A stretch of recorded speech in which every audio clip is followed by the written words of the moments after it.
Let's make sorted copies on the Konica Minolta 361. So here I have a 2-page report. I'm going to put them in the document feeder. And when I put them in the document feeder, I'll kind of hear a little beep. I don't know if it pulls up on the camera, but it also says here on the display, it says the original size was detected, 8.5 by 11. So it knows that's 8.5 by 11. So if I wanted to make 2 copies under number of sets, I would say 2 sets. So if I just go ahead and make those, I'm going to have page 1 and then page 2, and then I'll make a completed set, page 1 and then page 2. And they're going to be sorted and they'll be in order.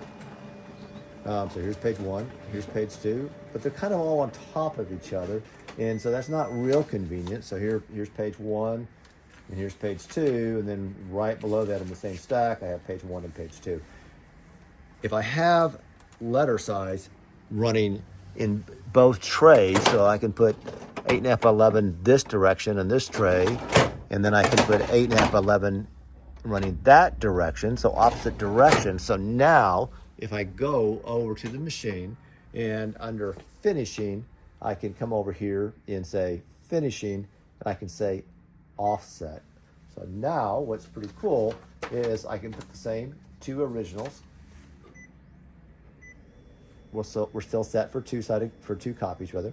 So now what it's going to do, it's going to feed page 1, page 2. So here it comes out of the tray. It's going to feed out of the one tray, page 1, and then page 2.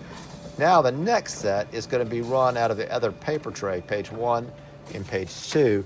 So I have my sets, and they're separated, page 1, 2, page 1, 2. So again, I had to run paper both directions on that. I did under finishing. I said that I wanted it offset.